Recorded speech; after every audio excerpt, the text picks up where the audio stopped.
مانا کہ میری آواز دور تلک نہیں جائے گی، ان در و دیوار سے پلٹ کر آ جائے گی، ابھی بھی وقت ہے، اندھیروں کا کرو کچھ علاج، ورنہ یہ نئی نسل اجالے کے لیے ترس جائے گی۔ اسی بات کو، اسی فکر کو اپنی فکر بنائے ہوئے جو شخص آج ہمیں نظر آ رہے ہیں، نوجوان ہیں، بہت زیادہ حساس احساس رکھتے ہیں ملک، ملت، قوم، معاشرے کے لیے، اور آپ ان کو دیکھتے ہوں گے کہ مذہبی گفتگو کرتے ہوئے بھی، اور جو ان کا خاصہ ہے وہ یہ ہے کہ یہ علماء اکرام اور مفتی اعظام کی جو مشکل گفتگو ہوتی ہے، جو ایک عام عوام الناس کے اندر عام عوام نہیں سمجھ رہی ہوتی، وہ اس کو آسان کر کے پیش کر رہے ہوتے ہیں، اور سوشل ایکٹیوسٹ بھی ہیں، مذہبی صحافی، کسی تعارف کے محتاج نہیں، بہت اچھے، بہت پیارے جناب عامر احمد عثمانی صاحب۔ السلام علیکم حضرت، کیسی طبیعت ہے؟ کیسا؟ بہت شکریہ انوار بھائی، آپ کی ذرہ نوازی، اور شاید الفاظ آپ نے بہت زیادہ کر دیے، میں نے خیال فرق مراتب کا لحاظ رکھنا چاہیے، لیکن آپ کی محبت ہے، اللہ سلامت رکھے۔ جی الحمدللہ، ہم ایسی تمام شخصیت اور لوگوں سے محبت کرتے ہیں جو ہمارے ملک سے محبت کرتے ہیں، جو دین سے محبت کرتے ہیں، جو ملک کی بہتری کے لیے سوچتے ہیں اس وقت بھی، اور آپ کا بڑا پن ہے، میں انتہا سے زیادہ متشکر و ممنون ہوں، آپ نے اپنے قیمتی وقت میں سے وقت نکال کے ہمیں دیا، اللہ پاک اس کو قبول کرے۔ میرا آپ سے پہلا سوال بنیادی یہی ہے کہ کتنے عرصے سے آپ اس مصروف عمل میں ہیں، اور کتنے عرصے سے آپ مذہبی صحافی کی ذمہ داری ادا کر رہے ہیں، ایز اے سوشل ایکٹیوسٹ، اپنی جو آپ کی جو سمجھتے ہیں ذمہ داری اس کو ادا کر رہے ہیں، کتنا وقت سے؟ بسم اللہ الرحمن الرحیم۔ آپ کا 99 نیوز کا بہت شکریہ کہ آپ نے یہاں مدعو کیا، ذرہ نوازی آپ سب کی۔ بنیادی طور پہ ظاہر ہے انسان تدریجاً اپنی عمر کا آغاز کرتا ہے اور آہستہ آہستہ آگے بڑھتا ہے، تو ہر انسان کی یہی ہوتی ہے، میری کوئی الگ سی کہانی نہیں ہے، بس وہی عام انسانوں والی کہانی ہے کہ بچپن سے پڑھنا شروع کیا اور والدین کی تربیت اور یہ ساری چیزیں، بس تھوڑا سا جو ڈیفرنس ایک مجھے جہاں نظر آتا ہے وہ یہ ہے کہ عموماً ہمارے مدارس کی طرف جانے والے جو لوگ ہوتے ہیں وہ شاید جو ہماری کنونشنل تعلیم ہوتی ہے، کنونشنل ایجوکیشن، اس سے تھوڑا سا دور ہو جاتے ہیں، بعد میں اگرچہ قریب آتے ہیں۔ ہمارا تھوڑا سا یہ تھا کہ شروع سے ہی ان دونوں لائنوں میں جوڑ کے رکھا ہمارے والدین نے، تو مذہبی بھی تعلیم جاری رہی، جامع رشید سے میں نے درس نظامی کی تعلیم ساری چیزیں حاصل کی، 8 سالہ پورا کورس، ساتھ کراچی یونیورسٹی سے جو جرنلزم کی جو ہماری فیلڈ تھی اس میں بھی BSMS وغیرہ کرنے کا موقع ملا، تو اس میں تعلیم جاری رہی۔ اس کے ساتھ ساتھ پھر سوشل میڈیا ظاہر ہے جب 2010 11 12 کا جب دور تھا، اور آہستہ آہستہ سوشل میڈیا بالخصوص فیس بک پر اردو ٹائپنگ کا زمانہ جب عروج پکڑنے لگا تھا، اس وقت لوگ اردو ٹائپ کرنے لگے تھے، تو اس دور میں ہم نے بھی کہیں نہ کہیں کوشش کی کہ اس پلیٹ فارم کو استعمال کرتے ہوئے اپنی آواز آگے پہنچائیں، اور جو ہم سے ہو سکا اس وقت میں، ظاہر شعور بھی وہ نہیں تھا، اور تدریجاً آہستہ آہستہ انسان آگے بڑھتا ہے۔ تو آپ کہہ لیں کہ گزشتہ کوئی 10-12 سال سے سوشل میڈیا پر کام کرنے کا موقع ملا، مختلف موضوعات کور کرنے کا موقع ملا، مختلف جگہوں پر جانے کا موقع ملا، مختلف قسم کی یعنی کہ متنوع آپ ڈائیورس شخصیات سے ملنے کا اللہ تعالیٰ نے موقع دیا، تو معاشرے کے بہت سارے ایسے پہلو کھلتے ہوئے نظر آئے کہ جو شاید ایک عام انسان پر اس لیے نہ کھلیں کیونکہ اس کی شاید جستجو نہیں ہوتی، ہم جستجو لے کر ادھر ادھر آگے پیچھے، تو وہ کہا ہے نا کسی نے، مولانا طارق جمیل صاحب اکثر یہ شعر پڑھتے ہیں کہ غم عاشقی تیرا شکریہ میں کہاں سے گزر گیا، تو بس اس در میں جو ہے نا خبر کی چکر میں ہم بھی بہت دروں سے گزرے اور بہت کچھ دیکھا، پھر آگے بڑھتے چلے گئے، پھر مین اسٹریم کا زمانہ آیا۔ پوچھنے بھی میں آپ سے یہی چاہ رہا تھا کہ اکثر و بیشتر لوگ مذہبی صحافی بنتے ہیں یا پھر سوشل ایکٹیوسٹ بنتے ہیں تو کسی سے متاثر ہو کے بن رہے ہوتے ہیں، تو آپ سے بھی آپ کسی سے متاثر ہو کے بنے یا پھر متاثرین میں شامل ہو کے آپ نے یہ شعبہ اختیار کیا؟ اچھا، جو سوال آپ نے پوچھا ہے اس کی کہانی بڑی دلچسپ ہے۔ عموماً ظاہر ہے لوگ کسی سے متاثر ہو کر یا اس فیلڈ کو دیکھ کر آتے ہیں، کوئی بھی فیلڈ کوئی اختیار کر رہا ہو تو اس کا پس و پیش سب چیزیں دیکھنے کے بعد، پروز اینڈ کونز، نقصانات فوائد دیکھنے کے بعد ہی آتے ہیں۔ متاثر ہو کے آ رہے ہوتے ہیں یا متاثرین میں شامل ہوتے ہیں؟ بس لوگوں کی وہ لوگوں کے اپنے ذوق کے اوپر ہوتی ہے کہ وہ ان کو وہ آگے لے کے آتی ہے۔ میری کہانی تھوڑی سی ڈیفرنٹ ایسا ہے، میں آپ کو جو بتانے لگا تھا کہ ہم جب آیا جایا کرتے تھے نا، ظاہر ہے انسان عمر سے گزرتا ہے تو بہت ساری چیزیں دیکھتا ہے. تو کراچی میں ہم سب نے یہ زمانہ دیکھا ہے جب ڈبل سواری پر پابندی ہوتی تھی، MQM کا زمانہ ہوتا تھا اور ظاہر ہے وہ سب چیزیں چل رہی ہوتی تھی. تو آتے جاتے ہم نے کئی دفعہ یہ چیز نوٹ کی کہ یار ہمیں پولیس والے روکتے ہیں، ڈبل سواری پہ اٹھا کے فائن بھی کر دیتے ہیں، ساری چیزیں کر دیتے ہیں، بندے کو بھی اتار دیتے ہیں. لیکن کئی دفعہ کچھ اس طرح کے لوگوں کو دیکھا کہ جن کو روکا گیا انہوں نے کوئی کارڈ دکھایا تو چلو بھائی آگے بڑھ گئے. پوچھا بھائی یہ کیا ہوتا ہے؟ کہا یہ پریس کارڈ ہوتا ہے. وہ دکھاتے ہیں تو آگے بڑھ کے چلے جاتے ہیں، ان کے کوئی نہیں روکتا. تو پھر یہ ایک چیز ذہن میں آئی کہ یار یہ پریس کارڈ میرا کب بنے گا کہ میرا بھی پریس کارڈ بنے، مجھے بھی کوئی پولیس والا روکے تو میں بھی وہ فوراً دکھا کے میں بھی جو ہے نا آگے. بس ایک وہ نہیں، ایک شوق بچوں والا جو ہوتا ہے وہ ایک چیز اندر آ گئی. اس چکر میں جو ہے نا وہ گھر میں صحافی کرنا شروع کر دیا. ابو سے کہا، ابو نے کہا بھائی آپ دوسری تعلیم. آخر وہ مان گئے کہ نہیں اس کی دلچسپی ہے. اور پھر کوئی لکھنے لکھانے سے اور یہ اخبارات کے جو ایڈیٹوریل پیج ہوتے ہیں، اداریے ہوتے ہیں، یہ بھی پڑھنا شروع سے. سوشل میڈیا پر جو اس طرح کی تحریریں آتی تھی وہ پڑھتا تھا.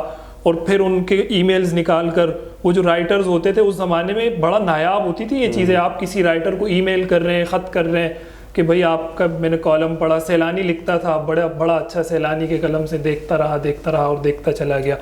ڈاکٹر ضیاء الدین اللہ تعالیٰ ان کی مغفرت فرمائے، مرحوم رفیق افغان صاحب، ان کے کالمز پڑھنے کا موقع ملتا تھا. تو یہ ساری چیزیں چونکہ اس چیز سے ایک نسبت، کہیں نہ کہیں رشتہ تعلق تھا، تو آگے جا کے پھر جو ہے نا وہ مدرسے کے ساتھ ساتھ یونیورسٹی میں یہ والی تعلیم حاصل کی. تو بنیادی جو ایک فکر پیدا ہوئی نا وہ یہاں سے ہوئی تھی، وہ یہ کہانی تھی. پھر آگے مجھے بھی نہیں پتا تھا کہ اللہ تعالیٰ اس لائن پہ اس طرح لے جائے گا. اور پھر اللہ تعالیٰ نے بہت نوازا، اوقات سے بڑھ کے نوازا. تو یہ سلسلہ بھی جاری ہے اور لوگ ملتے رہے، بنتا گیا ماشاء اللہ. اچھا عامر صاحب، سب سے ایک جرنلسٹ، ایک اینالسٹ ہونے کے ناطے آپ سمجھتے ہیں کہ وقت حاضر میں معاشرے میں، ملک میں سب سے بڑی خرابی کیا ہے؟ میرا خیال ہے کہ اس کو بہت اسپیسیفکلی تو بیان نہیں کیا جا سکتا، لیکن جہاں تک میں اپنی آبزرویشن آپ کو بتاؤں، جو میں نے دیکھا، جو میں نے چیز نوٹ کی، میرا خیال ہے سماجی رویوں کو بہتر کرنے کی بہت ضرورت. سب سے بڑی خرابی کیا ہے نظر آ رہی ہے؟ سماجی رویے. جیسے کہ ہم ایز اے ہیومن بینگ، میرا رویہ، آپ کا رویہ، گھر والوں کا آپس میں رویہ، باہر ایک مالک کا اپنے جو ہے نا ملازم سے رویہ، ملازم کا مالک سے رویہ، یہ جتنے سماج میں جتنے لوگ بستے ہیں نا ان سب کے رویے معاشرے کو سدھارنے میں بہت بڑا کردار ادا کرتے ہیں. مثال کے طور دو رائے نہیں ہے کہ اگرچہ 24 کروڑ عوام ہے تو نیچے ایک ملازم سے لے کر اوپر حکام بالا تک سب کا اخلاق برباد ہو کے رہ گیا ہے. اخلاقی طور پہ اس وقت کوئی ہمیں مضبوط نظر آتا بھی نہیں ہے، بالخصوص پاکستان میں. ایسا ہی ہے. تو مجھے جو اس اپنی ساری زندگی میں، اس دورانیے میں، اس ڈیوریشن میں جو مجھے نظر آیا، ہم سماجی رویوں کے اعتبار سے بہت پستی کی طرف جا رہے ہیں. اور یہی وجہ ہے کہ ہم کسی سے نا، اقوام عالم میں آپ کسی سے اپنے آپ کو کمپیئر نہیں کر سکتے. آپ یعنی کہ جان کر نہیں کر سکتے. اس کی وجہ ہے کہ وہ ان لوگوں کے رویے، وہ اور بات ہے. وہ اقبال نے کہا تھا نا، ہم تو اقبال کو پڑھنے والے ہیں، اپنے بڑوں سے سیکھا ہے، وہ ہمارے بڑوں میں سے ہیں. اس نے نہیں کہا تھا میں جب مغرب گیا وہاں پر میں نے اسلام تو بہت دیکھا لیکن مسلمان نہیں دیکھے. اور جب میں واپس اپنے ملک آیا، اپنے وطن آیا، مشرق میں واپس آیا اپنی PhD کمپلیٹ کر کے، تو میں نے یہاں مسلمان تو بہت دیکھے لیکن مجھے کہیں اسلام نظر نہیں آیا. پھر اس نے شکوہ کیا تھا کہ شور ہے ہو گئے دنیا سے مسلمان نابود. صحیح. ہم یہ کہتے تھے بھی کہیں مسلم موجود، وضع میں تم ہو نصارہ تو تمدن میں ہنود. یہ مسلمان ہیں جنہیں دیکھ کے شرمائے یہود. واعظ قوم کی وہ پختہ خیالی نہ رہی، برق طبی نہ رہی، شعلہ مقالی نہ رہی. رہ گئی رسم ازاں، روح بلالی نہ رہی. فلسفہ رہ گیا، تلقین غزالی نہ رہی. صحیح صحیح. تو یہ وہ درد ہے، یہ وہ شاید کڑن ہے، اور اسی چیز کے لیے ہم لگے رہتے ہیں کوشش. صحیح، بالکل ایسا ہی ہے کہ سب سے پہلے جب کسی بھی قوم میں انصاف نہیں نظر آ رہا ہوتا، جیسے کہ آپ نے آغاز میں بات کہی کہ میڈیا پریس کے کارڈ کو دیکھ کے پولیس والے جناب چھوڑ دیتے ہیں. ہم تو خیر ہم جب اس فیلڈ میں آئے شروع سے ہی تو پولیس کا تو ہمارے ذہن میں تو کوئی ایسی بات نہیں کہ پولیس والے چھوڑ دیتے ہیں. ہم جب معاشرے کے ظلم کو دیکھتے تھے، بربریت کو دیکھتے تھے اور دوہرا معیار دیکھتے تھے، غریب کے لیے قانون الگ، امیر کے لیے قانون الگ، غریب کے لیے کوئی ایسی پرسان حال ہی نہیں ہے، اگرچہ بڑی پرچی ہے تو بندہ اونچے عہدوں پہ فائز ہو سکتا ہے. جب یہ ہم نے معاشرے کی تلخیاں دیکھیں تو اسکول لائف سے ہی تو ہم نے شعبہ تقریر میں حصہ لینا شروع کیا، پھر اس کے بعد کالجز وغیرہ میں.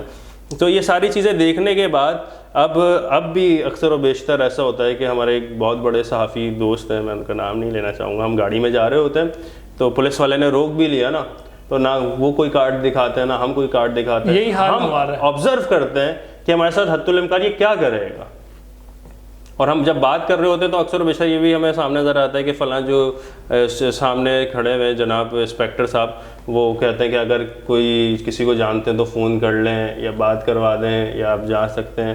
آپ پھر ہم یہ اندازہ کر رہے ہوتے ہیں کہ جس کے پاس کارڈ نہیں ہے، جو نوجوان پڑھنے کی نیت سے گھر سے نکل رہا ہے، اس کے ساتھ یہ لوگ کیا کرتے ہوں گے.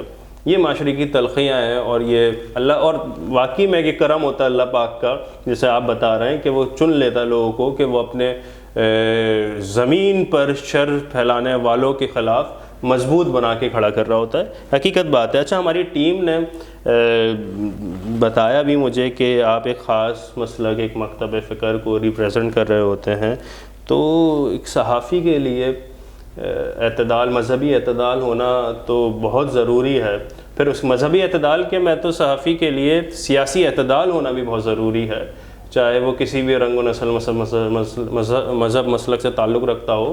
تو آپ کو دیکھنا، قوم اور لوگ دیکھتے ہیں کہ آپ ایک خاص مسلک کو ریپریزنٹ کر رہے ہوتے ہیں. آپ نہیں سمجھتے کہ صحافی کی ذمہ داری ہے وہ اعتدال پسندی سے چلے؟ بالکل ذمہ داری ہے، اور یہ بھی ایک مسلمان کی ذمہ داری ہے کہ وہ جو ہم نے پڑھا ہے، چونکہ ظاہر ہے اپنے پڑھے ہوئے کو بھی پس پش نہیں ڈال سکتے، اور جو قرآن حدیث ان سب چیزوں میں ہمیں تعلیمات ملی ہیں تو اس کو بھی پس پش نہیں ڈالا جا سکتا. اپنے عقیدے پر قائم رہتے ہوئے تمام مکاتب فکر، تمام مسالک کو جہاں جس پلیٹ فارم پہ ان کو موقع دینا ہو ضرور دینا چاہیے، اور جہاں موقع ملا دیا. اور اسی طرح کے جتنے جس مکتب فکر کے ایونٹ، وہ بھی لاسٹ میرے خیال ہے گزشتہ دنوں 2 ہفتے ہوئے ہوں گے یا 1.5 ہفتہ ہوا ہوگا، مفتی نوید عباسی صاحب معروف بریلوی عالم دین ہیں، ان کا ایونٹ تھا ابن العربی، علامہ ابن عربی کے حوالے سے. انہوں نے دعوت دی اور ہم وہاں حاضر ہوئے. اسی طرح جو ہے نا دیگر کئی مسالک کے لوگ رابطہ کرتے ہیں. میں یہاں ہو سکتا ہے آن کیمرہ میں نام نہ لوں اور بیک کیمرہ میں آپ سے بہت ساری چیزیں ڈسکس کر لوں، تو ایک صحافی ہونے کے ناطے تو سب سے واسطہ رہتا ہے، وہ چاہے کسی مکتبہ فکر، کسی ایون کہ کسی اور مذہب سے تعلق رکھتا ہو. جو ہمارے سوشل میڈیا کے ناظرین ہیں، سوشل میڈیا پر جہاں تک ہمارا اپنا سوشل میڈیا پرسنل ہوتا ہے، اس پہ ہم کوشش کرتے ہیں کہ ہم اپنے آپ کو ایک دائرہ کار کے اندر رکھیں، چونکہ وہاں پر آپ کو دیکھنے والی آڈینس مختلف ہوتی ہے. ٹھیک ہے، وہاں وہ لوگ، ان کے سننے کی چیزیں مختلف ہوتی ہیں، وہ ڈیفرنٹ چیز آپ سے یعنی سننا چاہ رہے ہوتے ہیں، اور اس کا ہم نے کئی دفعہ خود تجربہ کیا ہے، ایسا نہیں ہے. تو اس لیے ہم وہاں پر کانٹینٹ اپنے اس کے جو آڈینس چاہ رہی ہوتی ہے اس کے مطابق کانٹینٹ دیتے ہیں. اور جب ہم ٹی وی چینلز پہ ہوتے ہیں، کسی بھی نجی چینل کی آپ بات کر لیں، میں نے کئی رمضان ٹرانسمیشنز کے پورے کانٹینٹ دیکھیں، کئی ٹی وی چینلز پہ دیکھیں، اور وہاں پہ میں نے تمام مکاتب فکر کے علماء کو بھی انوائٹ کیا ہے، سب موضوعات پر بھی بات کی ہے، سب سے سوال و جواب بھی ہوا ہے، سب کے ساتھ اٹھ بیٹھ کے گپ شپ ساری چیزیں بھی ہوتی ہیں. تو ہر پلیٹ فارم کی نا وہ مختلف ہوتی ہے، مانگ مختلف ہوتی ہے. تو جہاں جس چیز کی مانگ ہے تو ایک صحافی کی یہ بھی ذمہ داری ہے کہ وہاں وہی چیز وہ ڈیلیور کرے، اس گیپ کو فل کرے، وہی چیز ڈیلیور کی جائے نا. یعنی مانگ کسی چیز کی ہے اور آپ کوئی اور چیز ڈیلیور کریں تو وہ پھر آپس میں میل نہیں کھاتی. ہم جب اپنے سوشل میڈیا یا پرسنل پلیٹ فارمز ان چیزوں کو دیکھتے ہیں، اب میں ایک ایسا چینل سے بھی وابستہ ہوں جہاں پر میں خود پروگرام کر رہا ہوں اکثر جہاں کے نام سے، اور وہاں پر بھی ہم یہی سارا ریلیجیس کانٹینٹ دے رہے ہوتے ہیں. لیکن وہ جو کانٹینٹ ہے وہ مین اسٹریم کے کانٹینٹ سے مختلف ہوتا ہے، کیونکہ اس چینل کی ریکوائرمنٹس ڈفرینٹ ہیں. تو جہاں جو ریکوائرمنٹس ہوتی ہیں اس کو فل کرنا ایک صحافی کی ذمہ داری ہوتی ہے، اور کوشش ہوتی ہے کہ اس کو ادا کیا جائے جتنا ہم سے ہو سکے. خوبصورت یہی بات، کیونکہ میں سوشل میڈیا کے جو ناظرین ہوتے ہیں اور عوام بھی اعتراض کر رہی ہوتی ہے مذہبی صحافی پہ اس نوعیت کے جو جن کی ویڈیوز وغیرہ زیادہ تر وہ ایک خاص مکتب اور خاص مسلک کی دیکھ رہی ہوتی ہے. ہر کسی کا اپنا انداز ہے, ہر کسی کا اپنا انداز تکلم سوچنے کا الگ الگ پیرائے ہیں. مگر اچھا, آپ کو میں نے دیکھا, آپ کی ویڈیوز سے یاد آیا کہ آپ کی کچھ ویڈیوز اس حوالے سے بھی چل رہی ہوتی ہیں کہ کہیں کوئی زیادتی ہو گئی, کہیں کوئی ثانیہ وقوع پذیر ہو گیا, کہیں کوئی حادثہ ہو گیا تو اس کے خلاف بھی آپ آواز اٹھا رہے ہوتے ہیں.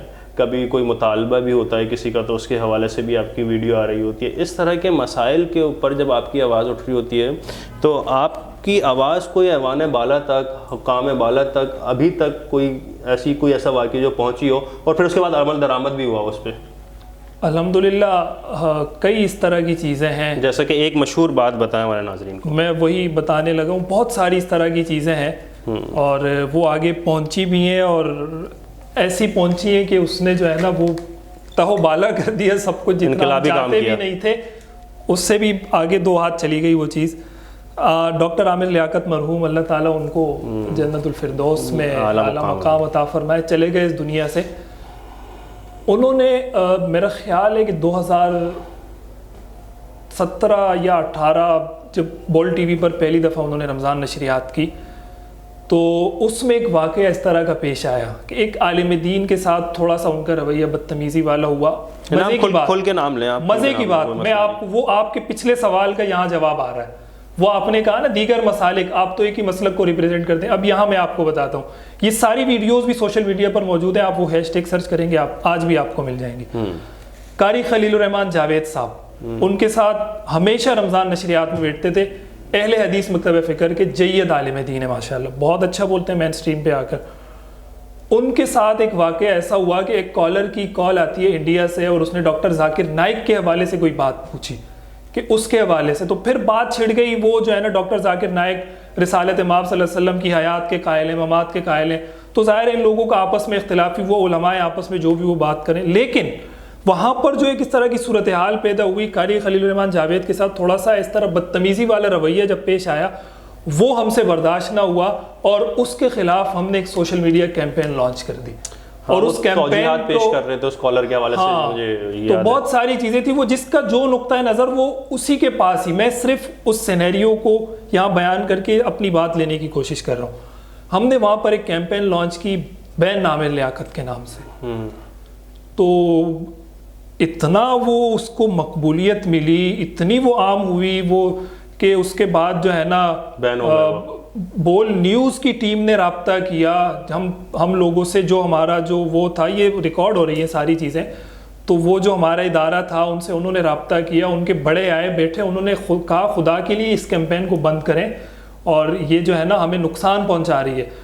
تو ہمارا مطالبہ یہ تھا کہ انہوں نے یہ بات کی یا تو اس پہ معذرت کریں یا ان کا پروگرام بین کیا جائے.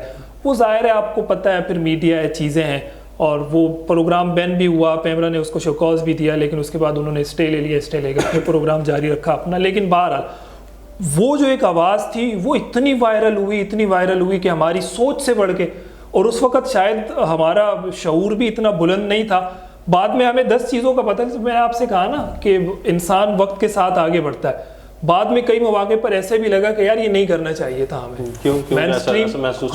مین اسٹریم پر ایسی چیزیں ہوتی رہتی ہیں, اور یہ جو ہے نا یہ تو ان کا آپس کا پلانٹڈ چیزیں ہوتی ہیں, یہ ہوتا ہے وہ ہوتا ہے. جب خود قریب سے جا کے چیزیں دیکھنے کا موقع ملا وہاں, جب حقیقت بات آپ نے بات کہی, میں اسی وقت ہی اس بات کو سمجھ گیا تھا. آپ کا تو اپنا آپ احساس رکھتے ہیں کہ جی ایک اعتدال کے ساتھ چلنا چاہیے اور جتنے بھی علماء اکرام بیٹھے ہیں سب کے ساتھ برابری والا سلوک ہونا چاہیے پینل پہ. مگر کافی ایسے معاملات ہوتے ہیں جس میں علماء کے ساتھ اگرچہ بظاہر ہمارے مطابق زیادتی ہو بھی گئی, مگر اگلے دنوں پھر بھی وہ بیٹھیں گے, وہی عالم بیٹھے گا اسی ہوسٹ کے ساتھ, اسی کے میزبان کے ساتھ پروگرام کرے گا, کیونکہ پیڑ بھی تو کچھ چیز ہے جو انسان کو یہ ساری چیزیں کروانے میں مجبور کر دیتا ہے. مگر آپ نے اچھا قاری خلیل الرحمان صاحب کے فیور میں, اس میں آپ کے پچھلے سوال کا بھی جواب آ گیا کہ قاری خلیل الرحمان جاوید کسی اور, یعنی کہ میں مثال کے طور پہ آپ کی بات تھی نا کہ ایک مسلک کو ریپریزنٹ کرتا ہوں, قاری خلیل الرحمان جاوید اس مسلک سے نہیں, یہ دوسرے سے ہیں. لیکن جب ہمیں لگا یہاں آواز بلند کرنی ہے تو الحمدللہ بھرپور طریقے سے آواز بلند کی. اور اس طرح کسی بھی مسلک مکتب کے عالم دین کے ساتھ کوئی ایسا معاملہ ہوگا کریں گے انشاءاللہ. پیٹ سے یاد آیا کہ آپ کا ذریعہ معاش کیا ہے؟ ہمارا ذریعہ معاش تو الحمدللہ اپنا کام بھی ہے اور کس چیز کا؟ اپنی ایجنسی ہے, پھر اپنا الحمدللہ بزنس بھی ہے. ایجنسی ڈیجیٹل جی ایجنسی کا ڈیجیٹل ایجنسی ہے جو سوشل میڈیا کی خدمات فراہم کرتی ہے, سوشل میڈیا پلیٹ فارمز کی. اور الحمدللہ اپنا بزنس ہے, اپنا سیٹ اپ ہے. تو وہ ساری چیزیں تو اپنی جگہ پر ایک طرف, اور یہاں یہ والا جو ہے یہ ایز اے پروفیشن, اس کو شاید کبھی اس سے آزمایا بھی نہیں بہت زیادہ, لیکن الحمدللہ یہاں سے بھی اللہ تعالیٰ نے ٹھیک ٹھاک ایک ذریعہ جاری رکھا ہوا ہے. تو چیزیں تو چلتی رہتی ہیں. فیملی کی طرف سے آپ جب ابھر رہے تھے اور ابھی بھی ابھر رہے ہیں, ایک پودا ہوتا ہے, وہ نظر ہے آپ کا, وہ درخت بنتا ہے, پھر اس کے بعد پھر وہ پھل بھی دیتا ہے, سایہ بھی دیتا ہے. حقیقت بات یہی ہے, یہ ایک پروسیس ہے جس سے ہر کسی کو گزرنا ہوتا ہے. ہر انسان اسی پروسیس سے ہی گزرتا ہے. فیملی کی طرف سے کتنی سپورٹ رہی اور فیملی آپ سے کیا چاہتی تھی؟ بھرپور سپورٹ. میں سمجھتا ہوں اگر فیملی کی سپورٹ نہیں ہوتی تو شاید نہیں, یقیناً آج میں یہاں نہ ہوتا. ہمارے والد صاحب, والدین دونوں, والدہ اور والد صاحب دونوں, انہوں نے ہماری تعلیم, ایجوکیشن, کوئی کمپرومائز نہیں کیا کسی چیز پر. جو سختی انہوں نے دیکھنی تھی نا وہ انہوں نے برداشت کی, دیکھی. جتنی فیسیں وہ بھر سکتے تھے انہوں نے بھری, یونیورسٹیز کی, ادھر ادھر, ہماری تعلیم پر, ہماری تربیت پر. ناظرین محترم, حقیقتاً جیسے عثمانی صاحب نے بات کہی نا کہ والدین کمپرومائز نہیں کرتے, اپنی خوراک کے ساتھ وہ کمپرومائز کر لیتے ہیں, اپنی ضروریات زندگی کے ساتھ کمپرومائز کر لیتے ہیں, وہ اپنے رشتہ داروں میں لین دین کے معاملات میں کمپرومائز کر لیتے ہیں, مگر ایک باپ اور ماں دونوں بچوں کی تعلیم میں کوئی کمپرومائز نہیں کرتے. میں جانتا ہوں الحمدللہ ہمارے بھی والدین نے کبھی بھی, والدہ نے بالخصوص, تعلیم کے حوالے سے کسی بھی نوعیت کا, کسی بھی طور کا, کسی بھی طرح کا, چاہے وہ 0.5 ہو اور نظر آنے میں بہت معمولی لگ رہا ہو, مگر کمپرومائز نہیں کیا. بہتر سے بہتر اور مثبت سے مثبت اور تعلیم دی, جتنے دے سکتے تو اس سے کئی گنا زیادہ آگے بڑھ کے.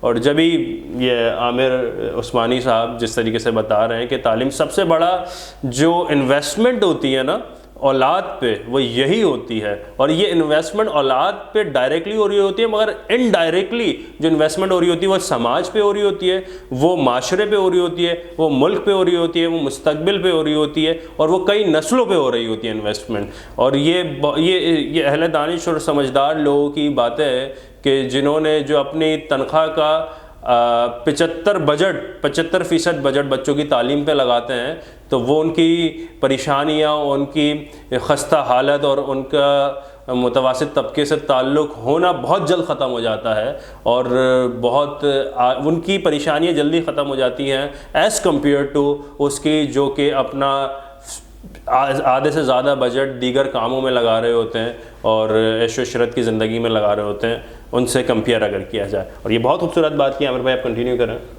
میں یہ بات کر رہا تھا کہ والدین کی جو تعلیم اور تربیت کی ذمہ داری ہے وہ بہت زیادہ اہم ہوتی ہے. اور ظاہر ہے ہمارے والدین نے تو, میں کسی سطح پر نہیں کہہ سکتا, جس طرح آپ نے 0.5 کہا, میں 0.1 بھی نہیں کہہ سکتا کہ انہوں نے کہیں کمپرومائز کیا ہو یا ہمیں جو ہے نا کچھ نہیں, سب کچھ چھوڑ کے سب سے پہلے ہماری تعلیم اور ساتھ ساتھ تربیت. ماشاءاللہ. اچھا, تعلیم سے جاہل کی جہالت نہیں جاتی, صرف تعلیم کافی نہیں ہے, تعلیم کے ساتھ تربیت کا ہونا 100/100, یہ دونوں چیزیں 100% ہونی چاہیے, تب جا کر کام بنتا ہے. اگر صرف تعلیم دے دی, تربیت نہیں دی, تو پھر اللہ تعالیٰ ایسی تعلیم سے بچائے. اور تربیت کے ساتھ پھر ظاہر تعلیم, تعلیم سے جاہل کی جہالت نہیں جاتی. مجھے عیدی صاحب کا وہ جملہ بھی بڑا اچھا یاد آ گیا اس وقت کہ وہ اپنے دیگر تقاریر میں یہ کہا کرتے تھے, عبدالستار عیدی صاحب, اللہ پاک ان کو جنت الفردوس میں اعلیٰ مقام اور ان کو دارین کی خوشیاں نصیب کرے. آپ فرماتے تھے کہ ملک کا مسئلہ یہ نہیں ہے پاکستان کا کہ یہاں پہ تعلیم یافتہ بہت ہے, مسئلہ یہ ہے کہ یہاں پہ پڑھے لکھے جاہل بہت ہیں. تو ایسا ہی ہے, تربیت کا عنصر بہت زیادہ دیکھ رہے ہوتے سوشل میڈیا پر کتنی اس طرح کی ویڈیوز آ رہی ہوتی ہیں, آئے روز ہم دیکھتے ہیں. حضور کا فرمان بھی تو ہے نا, تعلیم حاصل کرو اور ادب آٹے کی جتنا حاصل کرو, اور تعلیم جو ہے بھلے نمک کے برابر بھی ہو. تعلیم کے ساتھ تربیت بہت زیادہ ضروری ہے. جس تعلیم میں تربیت نہیں ہوگی اس سے آپ کوئی خیر کی توقع نہ رکھیں کم از کم. میں آپ کو سوشل میڈیا کی بات کر رہا ہوں نا، چونکہ ہم سب وہی زیادہ تر استعمال کر رہے ہوتے ہیں آج کل. میں کل ایک ویڈیو دیکھ رہا تھا، ایک شخص ہے رحمت اس کا نام ہے، اخبار فروش ہے، یاسر شامی اس کے ساتھ انٹرویو کر رہا ہے، اس کی گفتگو میں نے سنی، اس کی آنکھوں میں آنسو ہیں، وہ رو رہا ہے. اچھا.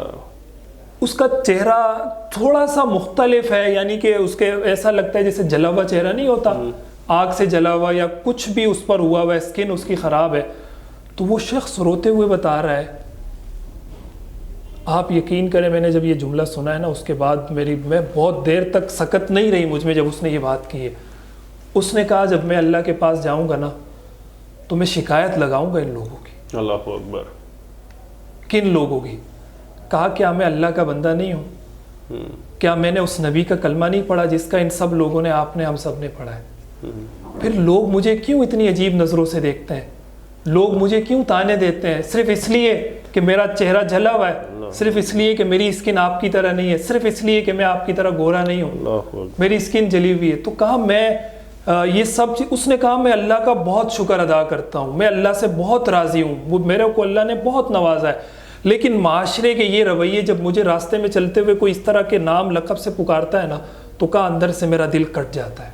اللہ اکبر. اللہ اکبر. اور پھر میرے پاس اس کا جواب نہیں ہوتا. آپ یقین کریں جب اس نے یہ جملہ کہا ہے نا کہ میں جب اللہ کے پاس جاؤں گا میں ان لوگوں کی شکایت لگاؤں گا، میں تو کم از کم میری وہاں پر بس ہو گئی، میں آگے نہیں سن سکتا تھا. پھر اللہ اکبر. میں نے کہا یہ کس معاشرے میں ہم آ گئے ہیں یار، یہ کیا ہو رہا ہے؟ کس نہج پہ یہ معاشرہ پہنچ گیا؟ یہ حقیقت بات ہے، اس میں کوئی یعنی یا وہ اللہ کا بندہ نہیں ہے. مسئلہ کیا ہے؟ مطلب یہ آپ دیکھیں نا یار، یہ سب چیزیں تو وہ قرآن نے کہا ہے نا، جعلناکم شعوبا وقبائل لتعارفوا ان اکرمکم عند اللہ اتقاکم. اللہ کے نزدیک بلند برتر اعلیٰ بالا وہ جو تقوی میں زیادہ ہے. حقیقت آپ علیہ السلام نے خطبہ حجۃ الوداع میں یہ ساری ختم کر دی تھی، یہ جتنے ہم لوگوں نے دیواریں کھڑی کی ہوئی ہیں نا سب ختم کر دی تھی. آپ نے کہہ دیا تھا گورے کو کالے پر، کالے کو گورے پر، عربی کو اجمی پر، اجمی کو عربی پر کوئی فضیلت نہیں ہے، صرف تقوی والے کو فضیلت ہے. آج ہم دیکھیں کہاں کھڑے ہوئے ہیں، کتنا زوال کی طرف ہمارا معاشرہ جا رہا ہے. ایک شخص جس کا وہ جو ہے نا چہرہ جلا ہوا ہے، آپ اس کو تانے دیں گے؟ وہ کہیں بہتر ہے خدا ان کی لوگوں سے، تخلیق پر باتیں کرنا شروع کر دیں. وہ کہیں بہتر ہے ان سب لوگوں سے کہ جنہوں نے اپنے حرام پیسوں سے، ذریعہ حرام سے انہوں نے پیسے اپنے چہروں پہ سرجری کروائی ہوئی ہے اور اپنے چہرے کی بناوٹوں پہ کام کیا ہوا ہے. وہ ان سب سے کہیں لاکھوں کروڑوں گنا بہتر ہے جس کا بظاہر طور پہ جلا ہوا منہ نظر آ رہا ہے. اور ہم کیوں دیکھتے ہیں کہ اس کا چہرہ جلا ہوا ہے یا اس کے ہاتھ میں کوئی مسئلہ ہے یا اس کے پاؤں میں یا اس کی زبان میں کوئی مسئلہ ہے؟ ہم اس کے باطن کو کیوں نہیں دیکھتے؟ ہم اس کے عمل کو کیوں نہیں دیکھتے؟ کیا ہم نے پرکھنے کا اور سمجھنے کا معیار یہی بنایا ہوا ہے کہ جو ظاہری طور پہ ہم دیکھ کے لوگوں کے لیے اندازہ لگا رہے ہوتا ہے؟ یہ ایسے ہم مفلوج معاشرے میں ہیں، اور حقیقتاً ایسا معاشرہ ہے کہ بے خبر میلے میں گھومنے والے ہر فرد کے لیے یہ مثال ہے، ہر فرد کے لیے یہ شعر فٹ ہوتا ہے کہ بے خبر میلے میں گھومنے والے تیری دکان کوئی اور چلاتا ہے. یہ لوگ پاؤں سے نہیں ذہن سے اپاہج ہیں، وہاں پہ چلتے ہیں جہاں پہ رہنما چلاتا ہے، وہ بولتے ہیں جو کہ کسی اور کی بات سنی ہوئی ہوتی ہے، اور ہم نے لوگوں کو دیکھ کر مثال لے رہے ہوتے ہیں، لوگوں کی سنی سنائی بات کو ہم آگے بڑھا رہے ہوتے ہیں، اور لوگوں کا جو رویہ ہوتا ہے اس کو سٹائل سمجھ کر ہم آگے ٹرانسفر کر رہے ہوتے ہیں اور اس کو بہت فخر اور بلند. یہ معاشرہ ہے، یہ اسلامی جمہوریہ پاکستان میں رہنے والے لوگ، یہ ہمارے بزرگوں کی قربانیوں کا جو آج ہم ثمر دیکھ رہے ہیں وہ یہ ہے جو آپ کے نبی نے 1400 سال پہلے بیان کر کے گئے تھے، اور جس فاؤنڈیشن وہ کریٹ کر کے گئے تھے وہ فاؤنڈیشن کا آپ یہ حل کریں گے؟ تو حقیقتاً اس بابے نے صحیح بات کہی ہے کہ میں خدا سے شکایت کروں گا ان لوگوں کی. اور جب خالق کو کوئی مسئلہ نہیں ہے اس سے اور اس کو کوئی اعتراض نہیں ہے تو مخلوق کیوں اس کے پیچھے پڑ گئی اور مخلوق کیوں ایسے لوگوں کے پیچھے پڑ جاتی ہے؟ یہ حقیقتاً میں تو اپنے چینل کے توسل سے یہ گزارش کرتا ہوں کہ حکام بالا سے اور وزیر اعظم پاکستان تک سے بھی میں کرتا ہوں کہ اس طریقے کے اگرچہ جو ڈفرینٹلی ایبل لوگ ہوتے ہیں جو ڈسیبل نہیں ہوتے یہ لوگ، یہ ڈفرینٹلی ایبل لوگ ہوتے ہیں، اگر ان کے ساتھ کوئی ایسا واقعہ آ جاتا ہے تو ان کو پاور دینے کے لیے، ان کو امپاور کرنے کے لیے کوئی ایسا ادارہ بھی قائم کیا جائے اور کچھ ایسی ایکٹیویٹی بھی قائم کی جائے اور جو کہ یہ ہمارے لوگوں میں یہ سر اٹھا کے اور فخر سے چلنے کے قابل رہیں، اسی کی طرح جو بالکل صحتیاب چل رہا ہوتا ہے۔ عامر عثمانی بھائی، آپ تشریف لے کے آئے، میں دوبارہ آپ کا شکر گزار ہوں کہ آپ نے بہت سحر حاصل گفتگو کی، اور ناظرین ہمارے دیکھنے والوں نے، سننے والوں نے فیض حاصل کیا ہوگا آپ کی بات سے۔